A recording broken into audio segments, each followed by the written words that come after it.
Hello students स्वागत है आपका विद्या बोर्ड के इस यूट्यूब चैनल पे। आज हम लोग विद्युत धारा का एक और लेक्चर लेकर के आए हैं विभव और विभवांतर पर। तो अगर आप पिछला लेक्चर देखे हैं तो आपको और भी कहानी अच्छे से समझ में आएगी, और नहीं देखे हैं तो आप जा कर के पिछला लेक्चर को क्या करिए, देखिए और फिर इस लेक्चर को देखिएगा। अगर अच्छे तरीके से समझना है, सीखना है तो टॉपिक का नाम क्या होगा हमारा? टॉपिक का नाम होगा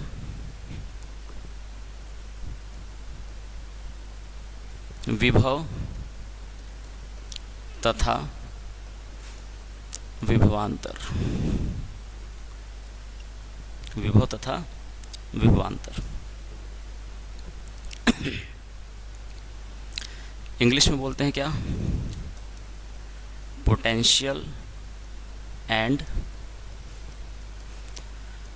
पोटेंशियल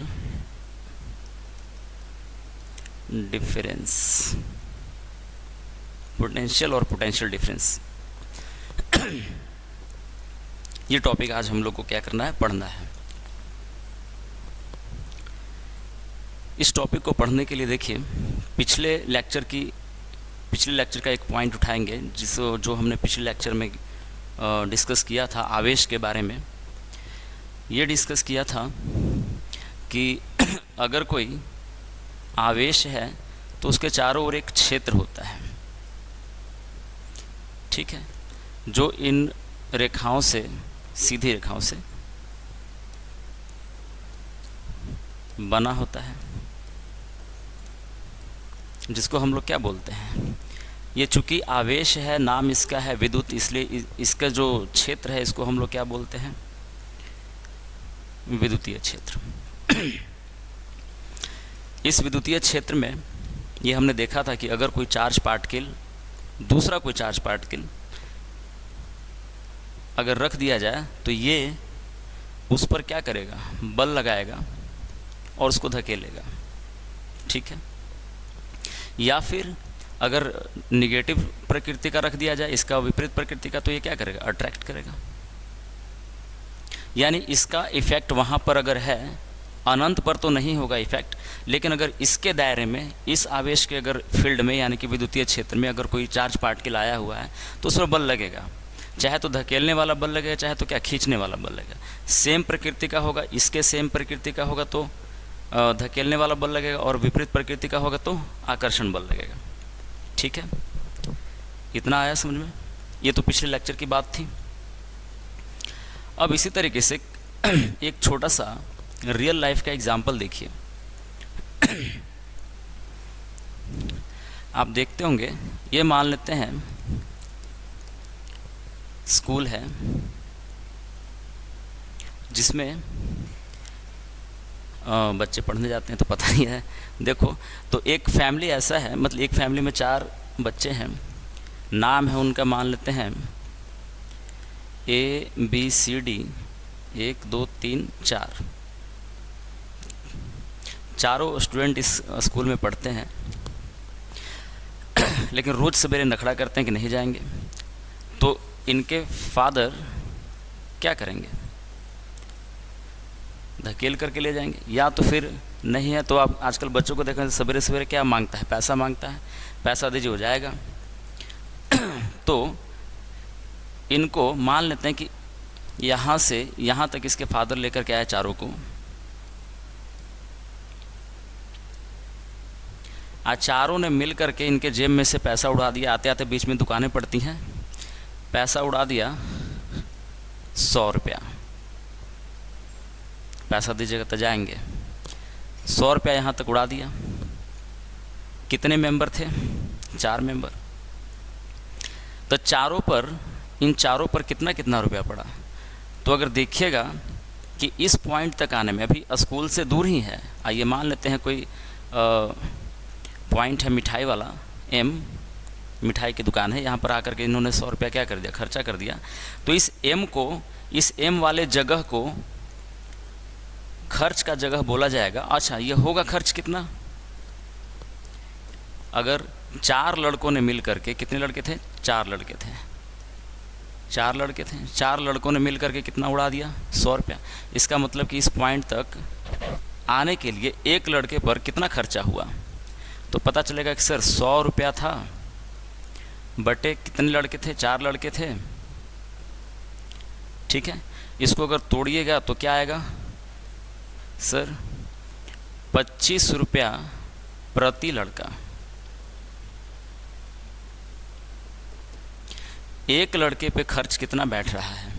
तो एक लड़के पे खर्च बैठ रहा है 25 रुपया। 4 लड़के थे तो 100 रुपया। अच्छा, ये जो इतना रुपया प्रति लड़का आया है, इसको हम लोग क्या बोलेंगे? इसको बोलेंगे सर इन लड़कों के खर्च का हिसाब चल रहा है। क्या चल रहा है?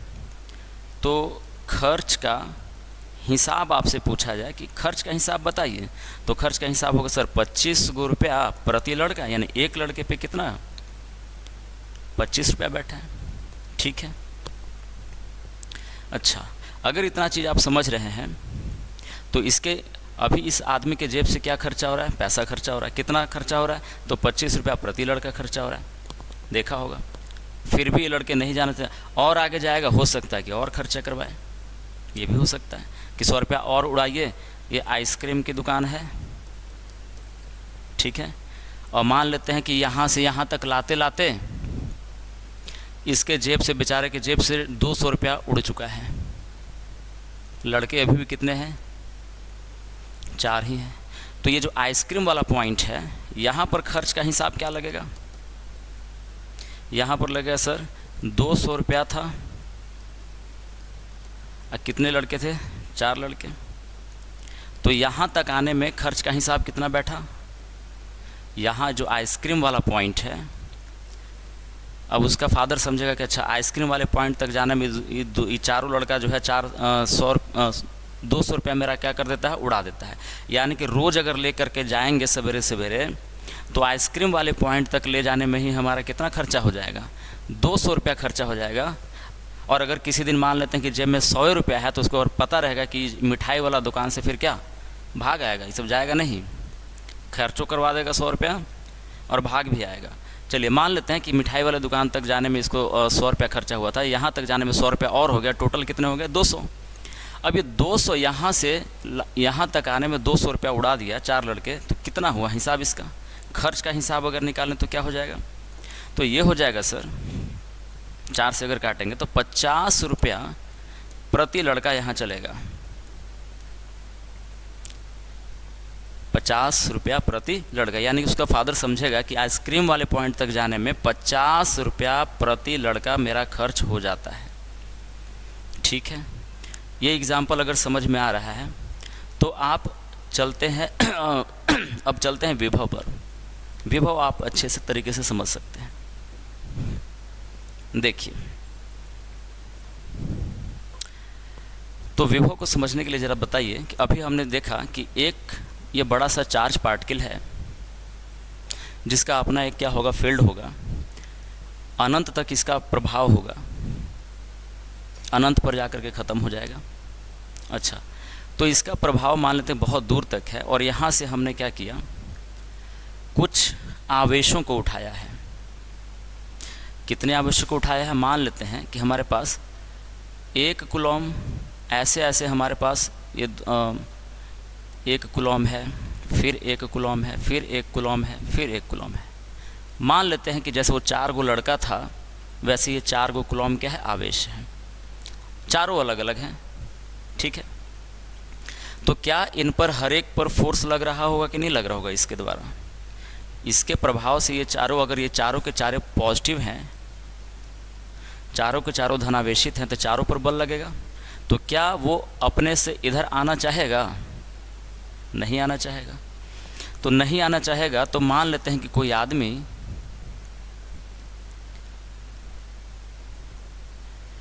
इन चारों आवेशों को धकेल करके इसके फील्ड में लेकर के जा रहा है। इसका अपना एक फील्ड बना हुआ है, उस फील्ड में लेकर के जा रहा है धकेल करके।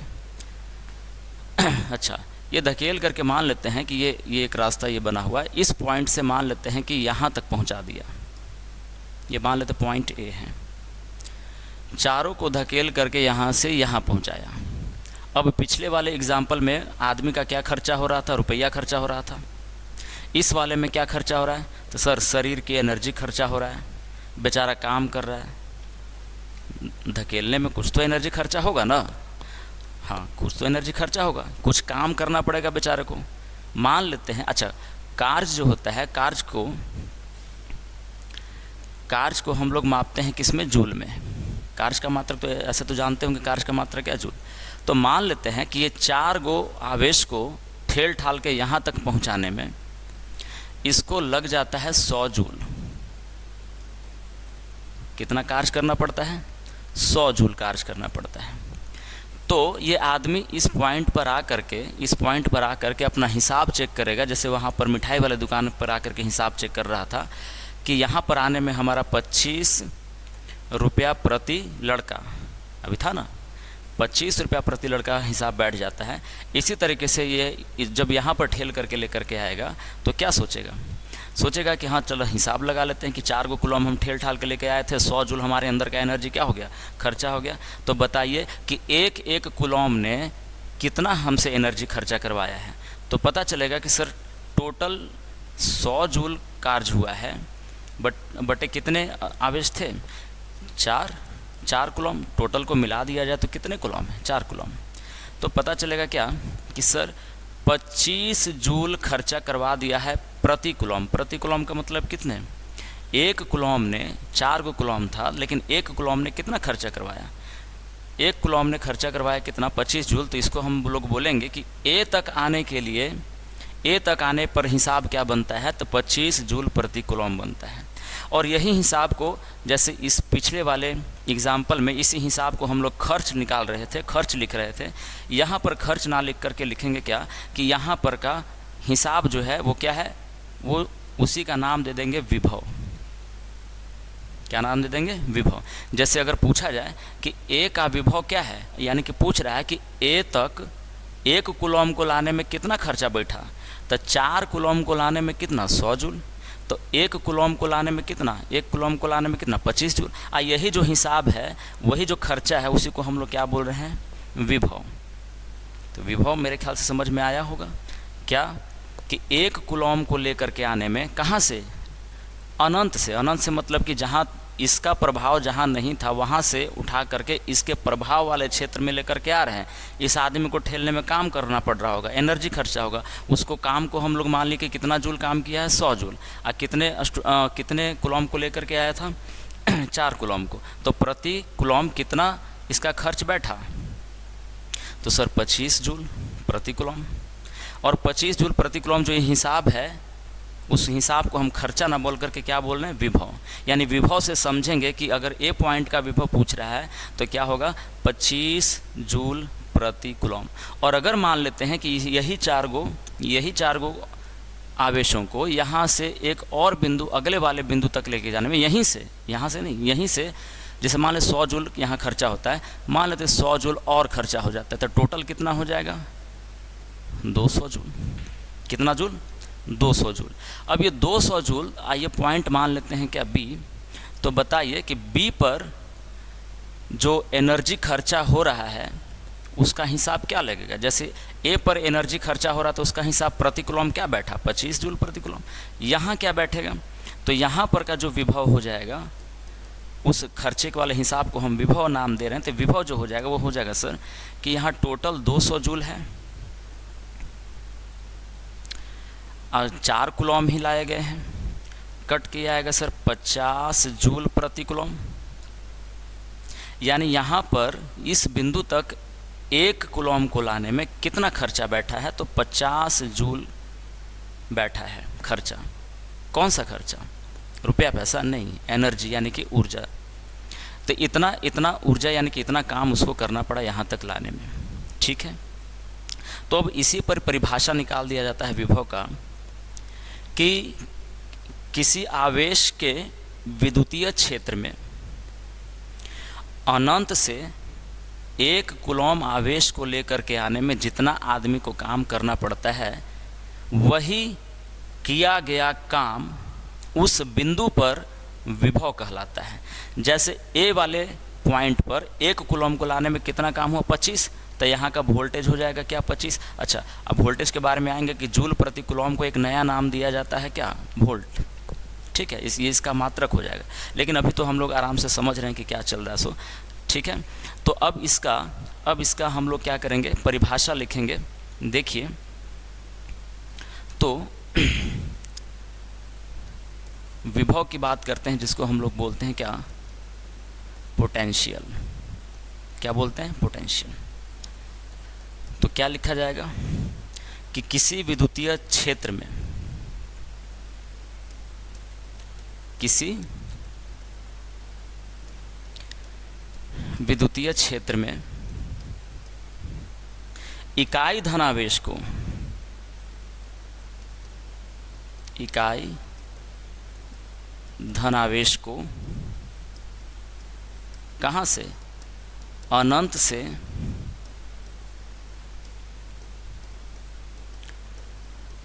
किसी बिंदु तक लाने में किया गया क्या, कार्य, किसी बिंदु तक लाने में किया गया जो कार्य है, वही कार्य क्या कहलाता है, किया गया कार्य उस बिंदु का या उस बिंदु पर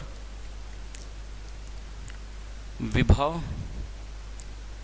कहलाता है। बात समझ में आया। जैसे फिर से देखिए, अगर मान लेते हैं कि ये एक पहले से आवेश रखा गया है, ठीक, इसका प्रभाव होगा कहाँ तक, अनंत पर जाकर के इसका प्रभाव खत्म होगा। तो मान लेते हैं अनंत से किसी चार्ज पार्टिकल को उठाया गया और इसके क्षेत्र में लेकर के आ रहे हैं, तो क्षेत्र में लेकर के आ रहे हैं तो कुछ तो काम करना पड़ेगा ना। और 1 कूलम को लाने में जितना काम करना पड़ता है, ला रहे हैं 4 कूलम, 10 कूलम, 20 कूलम, कितना भी लाएं, तो आपको हिसाब लगाना है कितने पे, 1 पे, कि 1 कूलम को लाने में जितना काम हुआ है, वही किए गए काम की जो मात्रा होगी वही विभव कहलाएगा उस बिंदु पर। ठीक है, जैसे फिर से एक बार देख लीजिए, यहाँ से हमने 1 कूलम नहीं उठाया था, 4 कूलम उठाया था, कोई बात नहीं, 4 कूलम उठाया था, हमको हिसाब लगाना है कितने का, 1 का। 4 कूलम लेकर के उठा करके लेकर के आए ए तक, काम करना पड़ा कितना जूल, 100 जूल। तो 4 गो पर 100 जूल, तो 1 गो पर कितना 25 जूल, तो वही 25 जूल कार्य करना पड़ा। तो यही किया गया कार्य जो 25 है, यहाँ का विभव कहलाएगा। क्या कहलाएगा, विभव। अच्छा देखिए, अगर आपने ये लिख लिया है तो इसको फॉर्मुलेट करते हैं, फॉर्मूला इसका निकालते हैं। देखिए फॉर्मूला क्या होगा, फॉर्मूले से फिर आएगा आपका एसआई मात्रक वगैरह। देखिए, तो अगर ये आपने कर लिया है तो आगे चलते हैं। देखिए, अगर मान लेते हैं कि ये पहले से ही चार्ज बैठा हुआ है, इसका अपना एक फील्ड है, इस फील्ड में फिर से हम लोग मान लेते हैं कि यहाँ पर अनंत है, इस अनंत से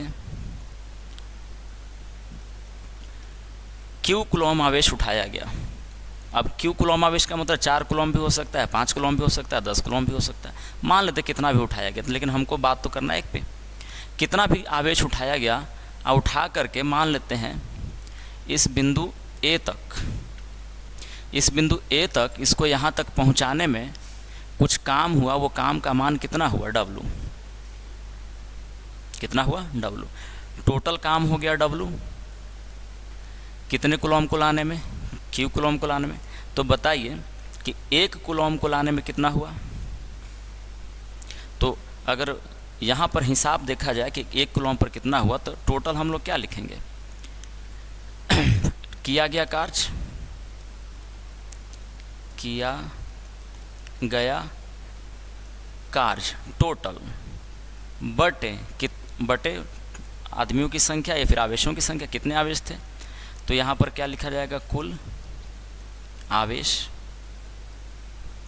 और किया गया काम जो होता है प्रति आवेश जो होगा, उसी को हम नाम देंगे क्या, उस बिंदु पर विभव।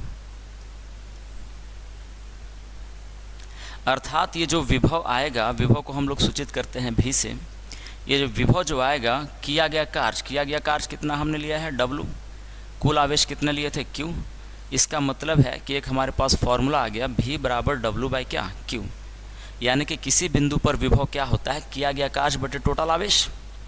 किसी बिंदु पर विभव क्या होता है, किया गया कार्य बटे टोटल क्या आवेश। जैसे देखिए, अच्छा पहले इसका मात्रक का बात कर लेते हैं। अगर बात की जाए इसके SI मात्रक की, तो SI मात्रक क्या होगा, तो कार्य का मात्रक क्या होता है, कार्य का SI मात्रक तो आपने देखा होगा क्या, जूल, और आवेश का मात्रक कूलॉम, तो जूल प्रति कूलॉम, क्या बोलेंगे, जूल प्रति क्या कूलॉम, जूल प्रति कूलॉम। और जूल प्रति कूलॉम को एक नया चीज बोला जाता है जिसको हम लोग बोलते हैं क्या, वोल्ट। क्या बोलते हैं, वोल्ट। ठीक है। अर्थात नोट पॉइंट क्या आया कि विभव का SI मात्रक क्या होता है, वोल्ट होता है। ये आपका VVI है, बोर्ड एग्जाम में पूछा जाता है। विभव का SI मात्रक क्या होता है, वोल्ट होता है। तो इसी आधार पर जैसे देखिए, अच्छा एक नोट पॉइंट और लिख लीजिए, विभव है क्या, तो विभव का परिभाषा आपने लिखा कि किसी विद्युतीय क्षेत्र में इकाई धनावेश को अनंत से किसी बिंदु तक लाने में किया गया कार्य, किया गया क्या है, कार्य। तो इसका मतलब किया गया कार्य ही तो है क्या, विभव, कुछ और नहीं है, किया गया काम है, लेकिन कितने पर किया गया काम है, एक पर, तो है तो क्या आखिर काम। तो काम का मतलब, अच्छा काम एक कैसी राशि है, अदिश राशि। इसका मतलब कि काम में अगर ये भी विभव भी है, इसका मतलब ये भी एक कैसा राशि हो जाएगा, अदिश राशि। तो एक और नोट पॉइंट आ जाएगा हमारे पास कि जैसे विभव क्या है, विभव किया गया कार्य है, कार्य होता है अदिश राशि। इसका मतलब है कि विभव भी एक क्या है, अदिश राशि है। ये भी आप याद रखेंगे बोर्ड एग्जाम के लिए।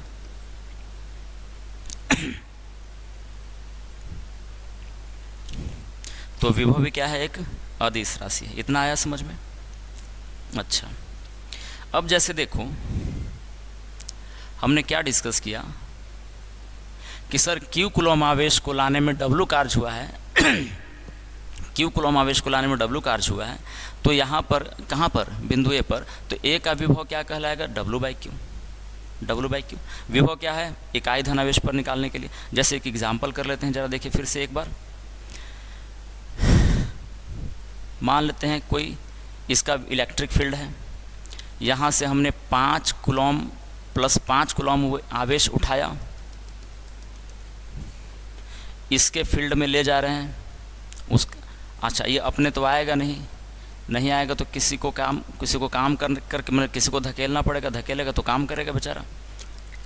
अच्छा कितना काम किया है, मान लेते हैं कि कोई पॉइंट P पर लेकर के आया है और यहाँ P पर पहुँचाने में इसने काम कर दिया है, मान लेते हैं कितना, 500 जूल। कितना जूल, 500 जूल। तो ये जो 500 जूल है वो क्या, किसका वैल्यू है, W का।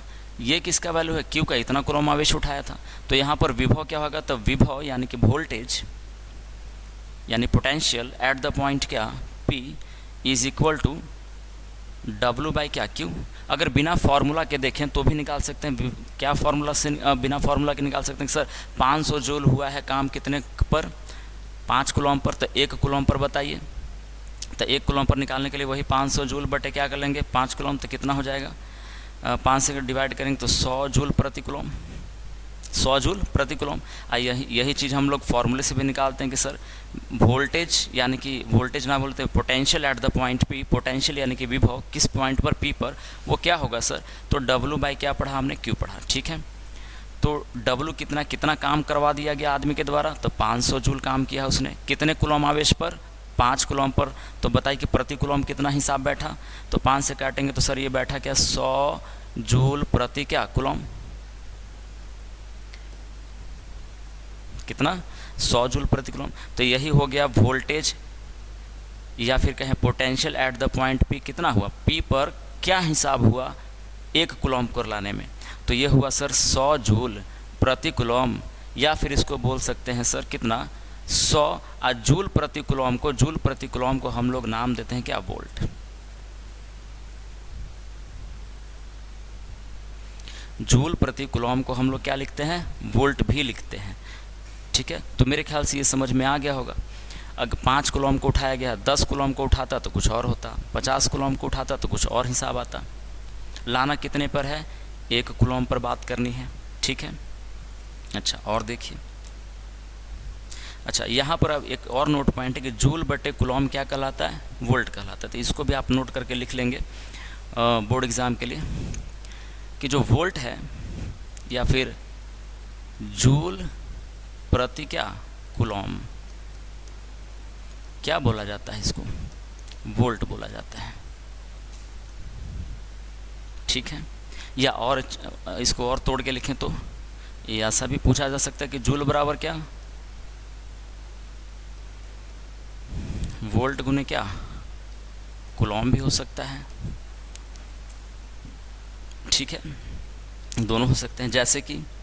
जैसे कि हमारा फॉर्मूला जो अभी आया V बराबर क्या आया,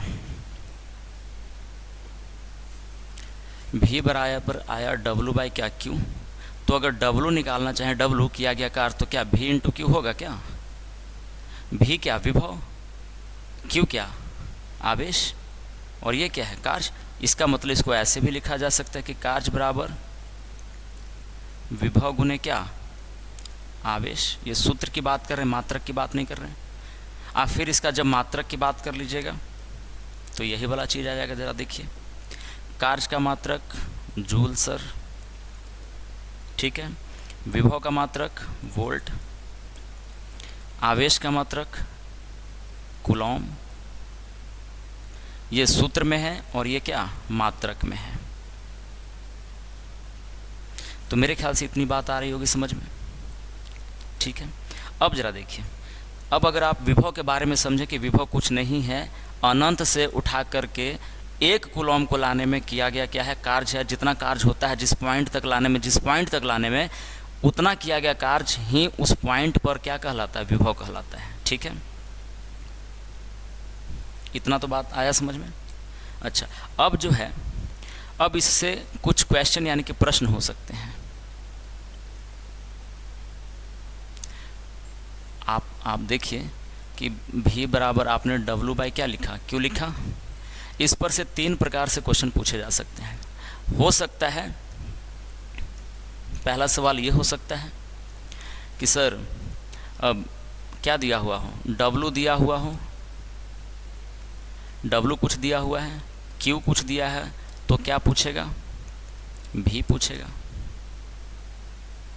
ये दोनों दिया हो तो ये पूछेगा। या फिर हो सकता है कि V दिया हुआ है, Q दिया हुआ है, V दिया हो, Q दिया हुआ, क्या पूछे W पूछे। दूसरे तरीके का सवाल, जितने टाइप के सवाल हो सकते हैं देख लेते हैं। अच्छा तीसरा क्या हो सकता है कि सर उसमें W क्यों लिए थे, V क्यों लिए थे। इसमें हो सकता है कि W और V दिया रहे, W दिया रहे और V दिया रहे, तो क्या पूछेगा Q का मान पूछेगा। ये 3 तरीके के सवाल हो सकते हैं। सवाल देख लेते हैं कैसा है। तो पहले वाले टाइप पर, इस टाइप पर विभव का सवाल, इसमें क्या है कि W दिया हुआ है, Q दिया हो, तो वोल्टेज पूछ रहा है। अभी हमने इस पर सवाल किया भी था, फिर से एक बार देख लेते हैं इस टाइप को। जैसे देखिए, आपसे अगर कहा जाए एग्जाम्पल कि किसी विद्युतीय क्षेत्र में 25 कूलम आवेश को लाने में, 25 कूलम आवेश को लाने में मान लेते हैं कि 1250 जूल कार्य होता है। गौर से सुनिए जो बोल रहे हैं सुन। इस क्वेश्चन के अनुसार क्या लिखेंगे, 25 कूलम आवेश को, 25 कूलम आवेश को किसी बिंदु तक लाने में कितना खर्चा हुआ है, 1250 जूल क्या होता है, कार्य होता है तो उस बिंदु पर क्या निकालिए, विभव निकालिए, विभव का मान बताइए, शॉर्ट में लिख रहे हैं, उस बिंदु पर क्या ज्ञात कीजिए, विभव बताइए। तो क्या हो जाएगा, जैसे तो अगर इसका डायग्राम से और समझें तो ये है कोई आवेश जिसका अपना एक फील्ड है, उसमें हम लोग क्या कर रहे हैं, 25 कूलम आवेश को उठा रहे हैं, कितने कूलम आवेश को, 25 कूलम आवेश को ला रहे हैं किसी बिंदु पॉइंट पी पर, और काम करना पड़ जा रहा है 1200 कितना 50 जूल। तब बताइए यहाँ का वोल्टेज कितना हुआ, विभव कितना हुआ। तो अभी हमने सीखा था कि विभव ज्ञात करने के लिए वी पी इक्वल टू क्या, डब्लू बाई क्या, क्यू। डब्लू कितना है, कितना काम हुआ है सर, 1250 जूल काम हुआ है, कितने पर, 25 कूलम पर। तो बताइए काट के 1 कूलम पर कितना आया। तो अगर काटेंगे इसको तो 25 बच्चे 125 0 50 आएगा मेरे ख्याल से, देख लीजिए कितना आएगा। तो 50 जूल प्रति कूलम यानी कि 50 क्या बोल सकते हैं, वोल्ट। यानी कि यहाँ का जो विभव है वो कितना है, यहाँ का विभव आपने निकाला तो कितना आया, 50 वोल्ट। कितना वोल्ट, 50 वोल्ट। तो ये एक तरीके का सवाल हो सकता है ऐसा डिजाइन करके। फिर दूसरे तरीके का देखिए सवाल अगर हम लोग करें तो दूसरे तरीके का है कि भी दिया हुआ है, क्यू दिया हुआ, डब्लू पूछे, ये कैसा सवाल हो सकता है। देखिए कह रहा है कि भी दिया हुआ है, भी और क्यू क्या हुआ है, दिया है, तो डब्लू पूछ रहा है। कैसे, जरा देख लीजिए, हम लिखवा नहीं रहे हैं, लैंग्वेज के अनुसार हम चित्र बनाकर दिखा दे रहे हैं। ये इसका विद्युतीय क्षेत्र है, ठीक है। यहाँ से मान लेते हैं कि 10 कूलम आवेश उठाया गया। कितना कूलम, 10 कूलम आवेश उठाया गया है। और एगो पॉइंट है जो पहले से पता है इसका वोल्टेज, इस पॉइंट पी का, कि वी पी यानी वोल्टेज जो है इसका मान लेते हैं कि 12 वोल्ट है। कितना वोल्ट है, 12 वोल्ट। अच्छा 12 वोल्ट का मतलब क्या हो जाएगा। अच्छा 12 वोल्ट को अगर तोड़ करके देखिएगा तो आपको पता चलेगा, जैसे थोड़ा सा देख लेते हैं कि 12 वोल्ट को तोड़िएगा सर तो ये कहलाएगा 12 वोल्ट को तोड़ेंगे तो जूल प्रति क्या, कूलम। इसका मतलब क्या हुआ सर कि 1 कूलम को लाने में कितना जूल खर्चा बैठता है, 12 जूल। तो इतना कूलम को लाने में, 1 कूलम को लाने में 12 जूल, तो 10 कूलम को लाने में कितना, 12 दहा 20 से 120 जूल। होगा कि नहीं होगा। अब इसको अगर सूत्र से अगर ज्ञात करना चाहें तो यहाँ पर कुछ तो काम हुआ होगा। ये काम पूछ रहा है कि कितना काम आदमी ने किया इतने कूलम को लाने में, कहाँ, किस वोल्टेज तक, इस वोल्टेज तक लाने में। तो अगर फिर से वही देखें, अगर आप सूत्र लगाएं तो V बराबर डब्लू बाई क्या, क्यू। तो यहाँ डब्लू क्या हो जाएगा, डब्लू हो जाएगा V गुने क्यू। वोल्टेज दिया हुआ है आपका 12, देखिए और अच्छे से लिखें तो वोल्टेज कितना दिया हुआ है, 12 वोल्ट। चलो वोल्ट भी लिख लो, गुने क्यू कितना दिया हुआ है, 10 कूलम। देखो इसको तोड़ करके, मात्रा को भी तोड़ कर देखते हैं। जैसे 12 दहा तो 120 हो जाएगा। वोल्ट को तोड़ेंगे तो जूल प्रति कूलम, यहाँ पर कूलम है, कूलम कूलम खत्म हुआ तो कितना बचा सर, ये बचा 120 जूल, 120 जूल। तो ये दूसरे तरीके का सवाल हो सकता है कि वोल्टेज दिया हो रहा है कि इस वोल्टेज पर लाने के लिए बताइए कितना काम करना पड़ेगा, ये हो सकता है। दूसरा ये हो सकता है कि काम और ये दिया हुआ रहे, 1 मिनट। तीसरा ये हो सकता है कि डब्लू दिया हुआ रहे, भी दिया हुआ रहे, क्यू पूछे आपसे कि कितने कूलम को आवेश को उठा करके लेके आए थे। ये तीसरे तरीके का सवाल हो सकता है। जैसे देखिए, जैसे मान लेते हैं ये किसी चार्ज का अपना एक फील्ड है, बात वही सब चलेगी अगर आपको समझ में आ रहा है तो। अच्छा, कहा गया कि यहाँ से कुछ कूलम आवेश उठाया गया, ये नहीं पता कि 10 कूलम 5 कूलम कितना, कुछ कूलम आवेश उठाया गया है। इसको जब इस पॉइंट तक लेकर के आते हैं, कहाँ तक, मान लेते हैं कि 10 वोल्ट वाले बिंदु तक लेकर के आते हैं और 100 जूल काम, या मान लेते हैं कितना जूल काम करना पड़ता है, 500 जूल, 500 जूल काम करना पड़ता है। इतने आदमियों को लेकर के आए, कुछ आदमियों मतलब कुछ आवेशों को लेकर के आए, 500 जूल काम करना पड़ा। और किस बिंदु तक लेकर के आए हैं, तो 10 वोल्ट वाले बिंदु तक लेकर के आए हैं। तो बताइए कि कितने आवेश को उठा करके लेके आए। तो फिर आपका ये डिज़ाइन होगा क्या कि V बराबर ना, V बराबर डब्लू बाई क्या, क्यू। V दिया हुआ है कितना, 10 वोल्ट, 10 रख लीजिए इसका वन। W कितना है 500। Q हमको निकालना है, Q को उधर लेके आइए, 10 को उधर लेके जाइए, तो Q बराबर हो जाएगा 500 बटे क्या 10, काटेंगे तो क्या पता चलेगा 50। 50 क्या आंसर आएगा, आवेश है तो आवेश को किस में, कूलॉम में, तो 50 क्या कूलॉम। यानी कितने आवेश उठाए गए थे 50, 50 को उठाया गया था 500 हुआ, तो एगो पर कितना, तो 50 से काटेगा तो 10 वोल्ट ना आएगा, 10 वोल्ट। कोई दिक्कत है? अच्छा, अब एक बात और गौर कीजिए, देखो अगर कहीं लिखा हुआ है, अगर कहीं लिखा हुआ है 5 वोल्ट, तो आप किसको क्या लिखिएगा सर, 5 वोल्ट का मतलब 5 जूल प्रति कूलॉम। अगर कहीं लिखा हुआ है 10 वोल्ट, इसका मतलब क्या 10 जूल प्रति कूलॉम। अगर कहीं लिखा हुआ है 1 वोल्ट, तो क्या 1 जूल प्रति कूलॉम। बोल तो रहे, मतलब समझिए इसका। जैसे मान लीजिए इसी को डिफाइन करना हो, इसमें से किसी का भी परिभाषा लिखा जा सकता है, 1 वोल्ट का भी, 10 वोल्ट का भी, और क्या 5 वोल्ट का। जैसे अगर 5 वोल्ट का परिभाषा लिखना तो क्या लिखेगा, 5 वोल्ट का परिभाषा हो जाएगा कि अनंत से 1 कूलॉम को लाने में उस बिंदु तक कितना जूल खर्चा हुआ है, 5 जूल। तो उस बिंदु का विभव क्या कहलाएगा, 5 वोल्ट। यानी कि अगर 5 वोल्ट को अगर आपको परिभाषित करना है कि 5 वोल्ट क्या होगा, तो ऐसे लिखा जाएगा। जैसे देखिए 5 वोल्ट का मतलब हुआ क्या कि अनंत से, माने विद्युतीय क्षेत्र चलेगा ही, विद्युतीय क्षेत्र में अनंत से 1 कूलॉम आवेश को, 1 कूलॉम आवेश को लाने में 5 जूल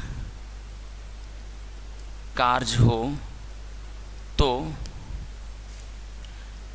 उस बिंदु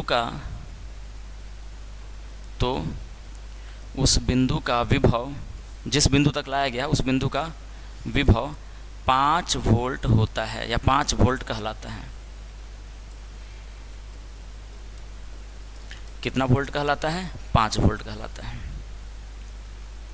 ठीक है, इसका मतलब कि आप 10 वोल्ट भी क्या कर सकते हैं, परिभाषित कर सकते हैं। कैसे कि अनंत से किसी विद्युतीय क्षेत्र में किसी पॉइंट तक लाया गया, और 1 कूलॉम पर खर्चा बैठा, 1 कूलॉम पर खर्चा कितना बैठा, 1 कूलॉम पर खर्चा बैठा हुआ है कितना, अगर 10 जूल, तो वो 10 वोल्ट कहलाएगा बिंदु। 1 जूल पर अगर 1 जूल खर्चा बैठा, तो वो 1 वोल्ट का बिंदु कहलाएगा। कोई दिक्कत है? देखिए इधर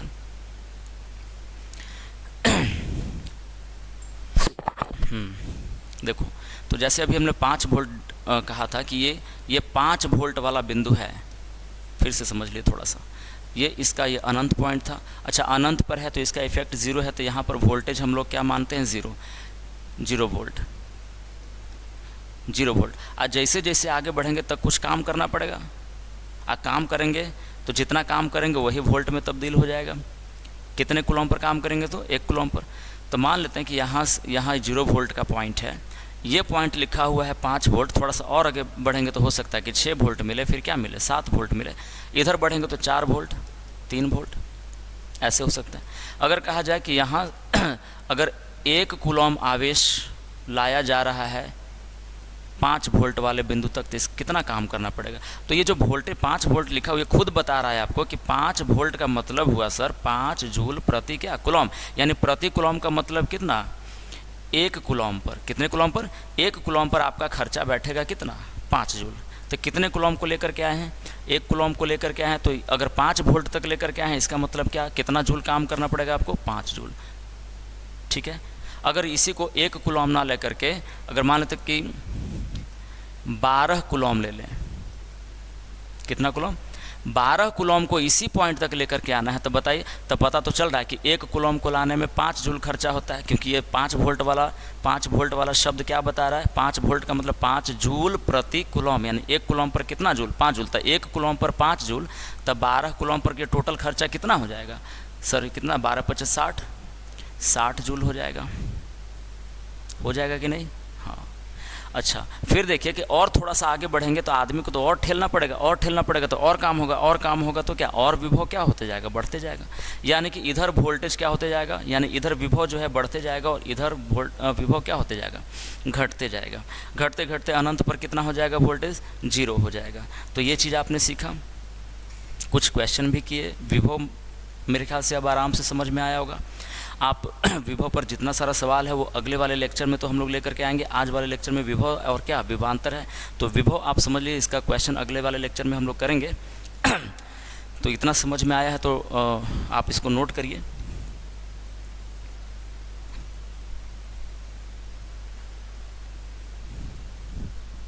अच्छा, कुछ पॉइंट्स और हैं,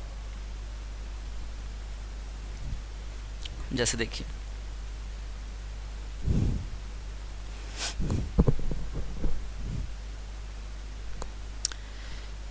अगर कुछ नोट पॉइंट और है जो लोग लिखवा देते हैं, लेकिन आप समझिए, समझ करके लिखिए, देखिए बहुत अच्छा लगेगा आपको। ये मान लेते हैं क्या है, एक आवेश है, इस आवेश का अपना क्या है, एक फील्ड है। ये अनंत पर तो इसका वोल्टेज 0 यानी कि इसका प्रभाव 0 होता है। अच्छा, अगर मान लेते हैं कि यहाँ से एक धनात्मक चार्ज उठाया गया और यहाँ पर ला करके पकड़ के रखे हुए हैं, तो जब तक पकड़ के रखे हुए हैं तब तक तो ये क्या इधर उधर भागे नहीं। इसको जैसे ही छोड़ दीजिएगा तो इसके प्रभाव में क्या हो जाएगा, इधर की ओर भाग जाएगा। ठीक है, तो यही लिखा जाता है कि अगर इस धनावेश को मुक्त कर दिया जाए, मुक्त मतलब फ्री कर दिया है कि तुम भागो, कहने भागते हो, तो क्या ये इधर भागेगा, नहीं, किधर भागेगा, इधर भागेगा। अच्छा, इधर भागेगा तो यहाँ से इधर की ओर वोल्टेज जो है वो ज़्यादा होगा कि लो होगा, इधर वोल्टेज हाई होता है, इधर की ओर वोल्टेज क्या, यानी विभव क्या होता है, लो। यानी कि अगर इसको फ्री कर दिया जाए, फ्री मतलब क्या, छोड़ दिया जाए, मुक्त कर दिया जाए कि तुम भागो, किधर भागोगे। अभी तो आदमी बेचारा ठेल ठाल करके लेकर के यहाँ तक आकर के पकड़ के रखा हुआ था, यहाँ के बाद इसको छोड़ दिया तो किधर की ओर जाएगा, इधर की ओर तो जाएगा नहीं, इसके प्रभाव में ये भागेगा इधर की ओर, और इधर की ओर भागेगा तो इसको हम लोग क्या बोलेंगे, एक नोट पॉइंट लिखेंगे कि जो मुक्त धनावेश होते हैं वो उच्च विभव से क्या, निम्न विभव की ओर प्रवाहित होते हैं। तो क्या लिखा जाएगा, एक नोट पॉइंट, कि अगर गति करने के लिए छोड़ दिया जाए, यानी गति के लिए मुक्त धनावेश, गति के लिए मुक्त धनावेश उच्च विभव से निम्न विभव की ओर निम्न विभव की ओर जाते हैं। बिल्कुल इत्मीनान से समझते रहिए। तो गति के लिए ये कहाँ किधर की ओर भागेगा, उच्च विभव से क्या, निम्न विभव की ओर। अगर ऐसे आप डायग्राम से देख रहे हैं तो आपको फील भी होगा फिजिक्स, और आपको समझ में भी आएगा, बातें रटना नहीं पड़ेगा, और जहाँ जहाँ रटना पड़ेगा वहाँ पर आप क्या फिर लैग होते चले जाएंगे, पिछवाते चले जाएंगे। तो पीछे नहीं होना है, आप पूरा लेक्चर सीरीज़ देखिए, इस तरीके से आप पढ़िएगा कि पूरा का पूरा आप क्या, आप ये लेक्चर जो है आप दूसरे को भी क्या कर सकते हैं, पढ़ा सकते हैं। विद्युत धारा का एकदम मास्टर बन जाएगा, आप बने रहिए हमारे साथ। तो गति के लिए मुक्त धनावेश किधर जाता है, उच्च विभव से क्या, निम्न विभव की ओर। अच्छा, यही अगर कह दिया जाता कि सर यहाँ पर पॉजिटिव ना रख करके, जैसे अगला वाला केस ऐसे बनाया जाए, इसका विद्युतीय क्षेत्र है, यहाँ वोल्टेज 0 है, यहाँ अनंत है, तो वोल्टेज यहाँ पर क्या है, 0। अगर मान लेते हैं कोई नेगेटिव चार्ज है, नेगेटिव चार्ज को यहाँ पर ला करके छोड़ दिया जाए, तो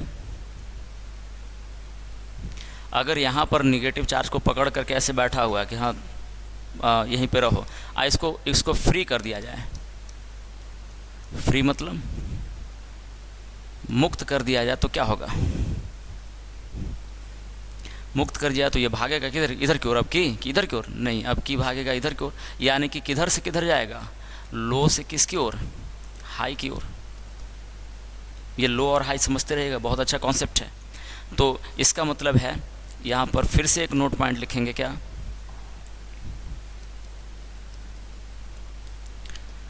कि गति के लिए मुक्त कौन से आवेश?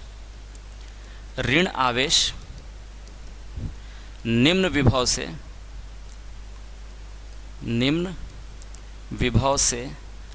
से किधर की ओर? उच्च विभव, हाई वोल्टेज, उच्च विभव की ओर जाते हैं। ये भी नोट पॉइंट याद रखिएगा क्या कि गति करने के लिए अगर मान लेते किसी फील्ड में, किसी विद्युतीय क्षेत्र में अगर छोड़ दिया जाए किसको, अच्छा छोड़ दिया जाए इसको, तो किधर भागेगा? हाई वोल्टेज की ओर भागेगा। निगेटिव है तो अट्रैक्ट होगा। अच्छा अगर मान लेते इस वाले चार्ज को हटा दिया जाए तो क्या इसका फील्ड रहेगा? फील्ड नहीं रहेगा तो उस पर बल नहीं लगेगा, बल नहीं लगेगा तो भागेगा नहीं। यानी कि कहीं ना कहीं भगाने के लिए क्या होना चाहिए? एक विद्युतीय क्षेत्र ऐसा होना चाहिए चार्जों को भगाने के लिए। तो वो चार्ज जो है चाहे तो हाई से लो जाएगा अगर हमारा धनात्मक होगा तो, और लो से हाई जगह जाएगा कब? जब वो हमारा ये चार्ज कैसा है? ऋणात्मक है। तो वही बोला गया कि ऋण आवेश जो है लो वोल्टेज से क्या हाई वोल्टेज की ओर जाते हैं। तो ये दो को नोट पॉइंट था। अच्छा एक नोट पॉइंट और लिखना है आपको कि जैसे हम लोग का किसी भी वस्तु का वोल्टेज हाई है या लो है ये बताते हैं पृथ्वी की अपेक्षा, ग्राउंड की अपेक्षा। तो लिखा जाता है पृथ्वी का जो वोल्टेज है वो माना जाता है 0। तो हम लोग लिख लेंगे पृथ्वी का विभव 0 माना जाता है। पृथ्वी का विभव 0 माना जाता है। अब मान लेते हैं कि पृथ्वी है और एक वस्तु है, दोनों के बीच में अगर मान लेते हैं कि कनेक्शन दिया गया और धनावेश जो है उस वस्तु से जा रहे हैं किस में? पृथ्वी के अंदर। इसका मतलब वो वस्तु जो है पृथ्वी की अपेक्षा क्या होगा? हाई वोल्टेज पे। तो हाई वोल्टेज से तब ना, हाई वोल्टेज पे रहेगा तो ना उस वस्तु से जाएगा पृथ्वी में, क्योंकि पृथ्वी का वोल्टेज क्या है? 0। ठीक है, इसका मतलब है कि पृथ्वी का विभव 0 माना जाता है। अच्छा दूसरा पॉइंट लिखेंगे कि जिस वस्तु का विभव उच्च होता है उसका विभव धनात्मक माना जाता है। पृथ्वी की अपेक्षा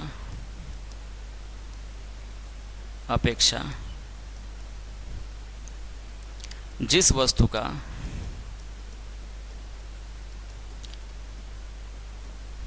पृथ्वी की अपेक्षा जिस वस्तु का विभव उच्च होता है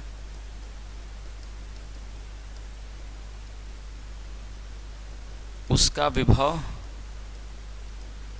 धनात्मक माना जाता है। ठीक है, दूसरा एक और पॉइंट,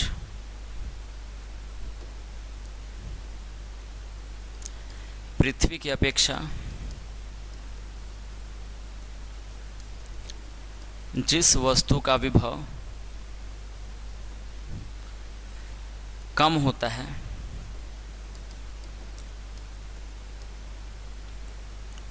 उसका विभव क्या? ऋणात्मक माना जाता है। ठीक है, देखो तो पृथ्वी को माना गया है 0 पर, तो 0 से अगर ऊपर रहेगा तो हाई वोल्टेज यानी कि पॉजिटिव, और नीचे रहेगा तो क्या उसको निगेटिव मानेंगे, ऋणात्मक माना जाता है। तो पृथ्वी की अपेक्षा जिस वस्तु का विभव क्या होता है? कम, उसका विभव क्या? ऋणात्मक माना जाता है। तो ये था हमारा किस पर?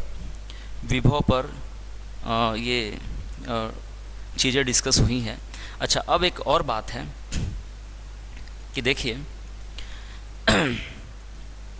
अब है एक और चीज़ पूछा है कि विद्युतीय स्थितिज ऊर्जा बताइए। विद्युतीय स्थितिज ऊर्जा, इलेक्ट्रिकल पोटेंशियल एनर्जी। देखो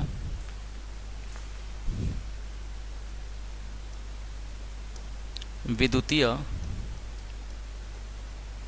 स्थितिज ऊर्जा मतलब electrical potential energy. Electrical potential energy,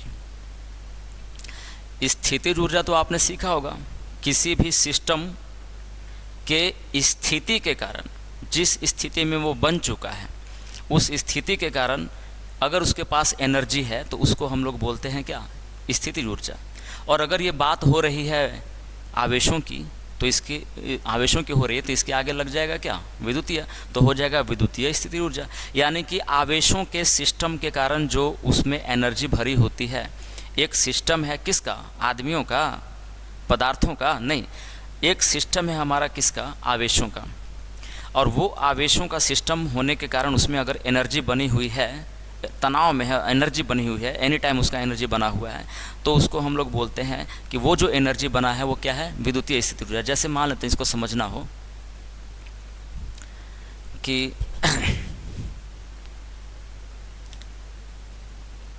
देखिए, अगर मान लेते हैं कि हमारे पास क्या है, फिर से वही हमारा क्षेत्र है, ये हमारा क्या था, ये धनावेश को हम लोग इधर लेकर के आ रहे थे, ये जा नहीं रहा था, तो क्या हो रहा था, आदमी इसको धकेल करके क्या लेकर के जा रहा था। अब लेकर जाने में इसको काम करना पड़ेगा, तो बेचारे के अंदर की एनर्जी क्या होगी, ख़त्म होगी। और आपने पढ़ा है ऊर्जा संरक्षण, कि ऊर्जा कभी नष्ट नहीं होता, ऊर्जा एक रूप से दूसरे रूप में क्या होता है, ट्रांसफ़र। अच्छा अभी बताइए, अगर ये मान लेते हैं कि अनंत पर था, कहाँ था, अनंत पर, तो अनंत पर इसका इफेक्ट जो है वहाँ पर अनंत पर क्या है, ज़ीरो। तो ज़ीरो है, तो अगर ये आदमी यहाँ पर ना भी रहे तो ये अपना अकेले बैठा हुआ है, इसके पास एनर्जी है, ये नहीं, ना इधर भाग सकता ना इधर भाग सकता। तो इसकी अपेक्षा ये भी अनंत पर है, तो इसके पास भी कोई एनर्जी नहीं, ये भी अपना बैठा हुआ है। लेकिन जैसे ही इसको यहाँ रख दीजिएगा, क्या होगा, ये इस पर बल लगाएगा। अब बल लगाएगा, अगर इसको पकड़ के रखे हो तब तो ठीक है, और नहीं पकड़ के रखे हो तो क्या होगा, भाग जाएगा। इसका मतलब जिसके पास यहाँ पर भागने की शक्ति नहीं थी, भाग नहीं सकता था, उसको यहाँ पर रखने पर ये क्या हो रहा है, भाग रहा है। इसका मतलब कि इसके पास कुछ एनर्जी आ गया था ना, भाग रहा है। हाँ, यहाँ पर एनर्जी ज़ीरो था, यहाँ पर एनर्जी है, लेकिन ये एनर्जी इसके पास आया कहाँ से, ये एनर्जी जो है ये आया इस आदमी की वजह से। ये जो आदमी जो है वो क्या कर रहा था, इसको धकेल रहा था, और धकेल करके यहाँ पकड़ के रखा हुआ है। तो जैसे जैसे आदमी यहाँ पर लेकर के आएगा, इस आदमी का एनर्जी जो है, इस आदमी का एनर्जी काम के रूप में क्या होगा, ख़त्म होगा। किसका, आदमी का एनर्जी ख़त्म होगा, बेचारे को ठेल करके लेके आना पड़ रहा, कुछ तो काम करेगा ना, कुछ एनर्जी ख़त्म होगा। और आपने पढ़ा ऊर्जा संरक्षण की एनर्जी कभी ख़त्म नहीं होता, एनर्जी कभी क्या नष्ट नहीं होता, लेकिन उसका एक रूप से दूसरे रूप में ट्रांसफ़र होता है। तो आदमी के अंदर का एनर्जी हो गया ख़त्म, अब वो ट्रांसफ़र होकर किस सिस्टम में चला गया, इसके पास चला गया। इसके पास जो भागने की यहाँ पर क्षमता नहीं थी, यहाँ पर लेकर के आते हैं तो तुरंत भाग जाता है, यानी कि दौड़ने की शक्ति आ गई, इसको दौड़ सकता है। अब ये दौड़ सकता है, इसका मतलब क्या, इसके पास जो एनर्जी आई है वो कहाँ से आई है, इसी आदमी वाला एनर्जी आया है। अच्छा, इसको आप जितना पास लेकर के जाइएगा, अगर मान लेते हैं यहाँ पर रख दें तो उतना ही तेज़ी से भागेगा, थोड़ा सा दूर है तो कम तेज़ी से, जितना पास आएगा उतना ज़्यादा तेज़ी से, यानी कि जितना पास आएगा उतना ही एनर्जी इसका क्या ज़्यादा होते जाएगा। क्यों ज़्यादा होते जाएगा, कि उतना ही एनर्जी उस आदमी को क्या करना पड़ेगा, खर्चा करना पड़ेगा। ठेल करके लाने में, यहाँ से यहाँ तक लाने में कम एनर्जी खर्चा, तो इसके पास एनर्जी जो आया सो कम आया। यहाँ पर आदमी का एनर्जी ज़्यादा खर्चा हुआ तो इसके पास एनर्जी ज़्यादा भर गया। आदमी वाला एनर्जी इसमें क्या मान के चले के भर रहा है, और यहाँ तक ला दिया तो और ज़्यादा एनर्जी हो गया। तो मान लेते हैं कि इन दोनों को यहाँ तक ला दिया गया, दोनों को बांध करके रख दिया गया। पहले जब अनंत पर दोनों था तो न वो भाग सकता था न ये भाग सकता था। अब जो है यहाँ पर ला दिया गया, अब इसको भी पकड़ के रखा गया, इसको भी पकड़ के रखा गया, दोनों तनाव में है कि क्या भाग जाए।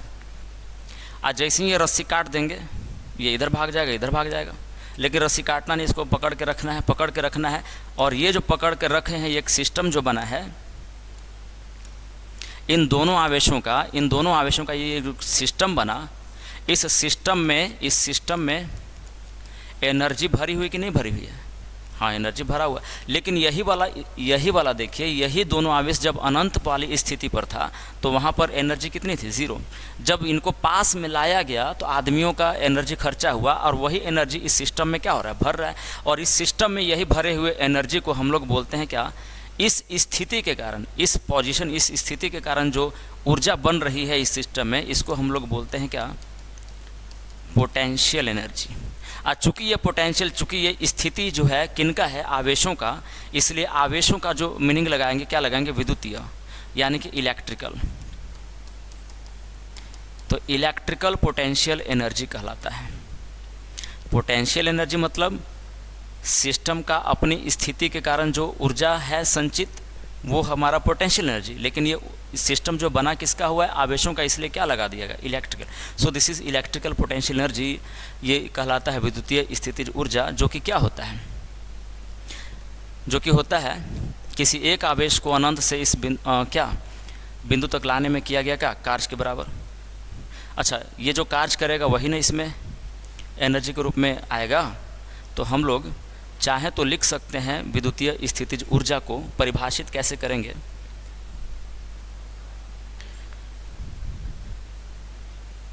देखिए। तो हम लोग ऐसे बोल सकते हैं कि अगर इस स्थितिज ऊर्जा को हम लोग अगर लिखना चाहें परिभाषा में,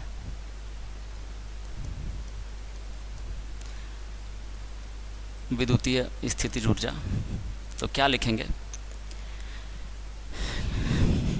कि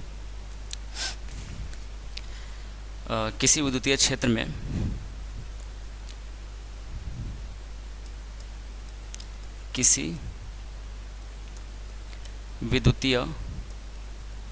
में यदि Q कूलॉम आवेश को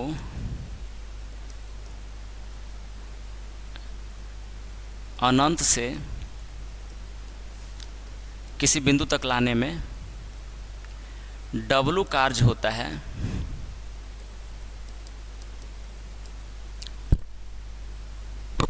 ऐसे 1 मिनट, W कार्य नहीं होता है कि विद्युतीय क्षेत्र में Q कूलॉम आवेश को अनंत से भी विभव वाले बिंदु तक लाने में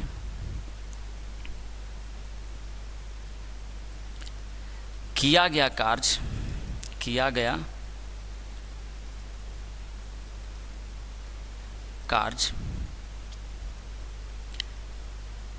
आवेशों के निकाय में स्थितिज ऊर्जा के रूप में संचित हो जाता है। 1 मिनट, आवेश को अनंत से विभव तक लाने में किया गया कार्य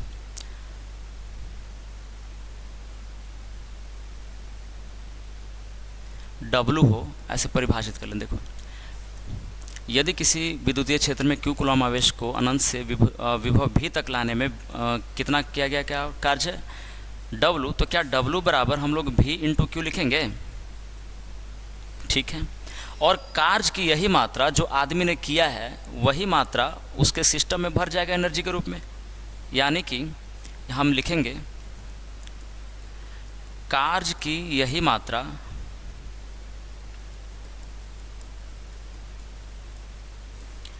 आवेशों के सिस्टम यानी कि निकाय में, आवेशों के निकाय में स्थितिज ऊर्जा के रूप में क्या हो जाता है, स्टोर हो जाता है, यानी क्या हो जाता है, संचित हो जाता है, जिसे हम लोग क्या बोलेंगे, जिसे विद्युतीय स्थितिज ऊर्जा कहा जाता है। और इस विद्युतीय स्थितिज ऊर्जा को यही W जो है विद्युतीय स्थिति ऊर्जा में बदल जाएगा। यानी कि यही किया गया कार्य को अब लिखेंगे क्या, स्थितिज ऊर्जा U बराबर क्या, VQ। यही हमारा क्या होगा, विद्युतीय स्थितिज ऊर्जा होगा। कौन सा विद्युतीय स्थितिज ऊर्जा, जो अभी देखिए फिर से एक बार समझ लीजिए। क्या इस आदमी को इस आवेश को ठेलने में कुछ काम करना पड़ा, इसकी एनर्जी ख़त्म हुई, हाँ इसकी एनर्जी ख़त्म, वो एनर्जी कहाँ गई, वो एनर्जी जो जब यहाँ पर रख दिया उस आदमी ने, अब पूरा सिस्टम को बांध दिया, तो इसके बीच में अभी भी तनाव है, एनर्जी है, एनर्जी है, इसका मतलब कि इसको छोड़ दिया जाए तो क्या होगा, भागना चालू हो जाएगा। इसका मतलब ये जो भागने का स्थिति क्यों आया, आदमी ने काम किया, आदमी ने एनर्जी खर्चा किया, वही किया गया काम जो है इसमें आकर के भर गया, और इसमें आकर के जो भर गया एनर्जी, उसको हम लोग क्या बोल रहे हैं, इन दोनों के कारण बना हुआ एनर्जी स्थितिज ऊर्जा, जिसको हम लोग बोल रहे हैं क्या, विद्युतीय स्थितिज ऊर्जा। लेक्चर शायद बहुत लंबा हो गया, देख लेते हैं एक बार कितना है। सो ठीक है, लगभग 1 घंटे का हो गया, तो विभवांतर रह गया। तो विभवांतर अगले क्लास में क्या होगा कि इसी पर हम लोग विभवांतर भी ले लेंगे, या फिर नहीं है तो विभवांतर हम लोग लिख लेते हैं और इसको आगे उस पर क्वेश्चन कर लेंगे। आज विभवांतर लिख ही लेते हैं। देखो अगर बात करें किसका, विभवांतर का, विभवों का अंतर, पोटेंशियल डिफरेंस क्या होता है। तो किसी विद्युतीय क्षेत्र में हमारा विभव वाला पॉइंट मिल रहा था, वही 2 गो पॉइंट को अगर ले और उनके बीच का अगर अंतर देखें तो वो क्या कहलाएगा, विभवांतर। खाली परिभाषा लिख लेते हैं, उसके बाद अगले दिन अगले लेक्चर में इसको और अच्छे से डिस्कस किया जाएगा। तो विभवांतर क्या होता है, किसी विद्युतीय क्षेत्र के, किसी विद्युतीय क्षेत्र के 2 बिंदुओं पर के विभव का अंतर, के 2 बिंदुओं पर के विभव का अंतर क्या कहलाता है, विभवांतर कहलाता है, विभवांतर कहलाता है। जो निम्न विभव वाले बिंदु से 1 कूलम आवेश को उच्च विभव वाले बिंदु तक लाने में किए गए कार्य के बराबर होता है। और अगर इसमें जोड़ना चाहें, ऐसे तो आप लिख सकते हैं कि 2 बिंदु के बीच का अंतर, किसी भी विद्युतीय क्षेत्र में 2 बिंदु के बीच का अंतर क्या कहलाता है, विभवांतर। और अगर जोड़ना चाहें, अगर इतना लिख सकते हैं तो ठीक है, और अगर जोड़ना चाहें तो आप जोड़ सकते हैं, जो निम्न विभव वाले बिंदु से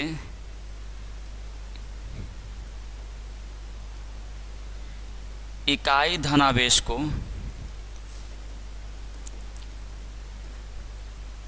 उच्च विभव वाले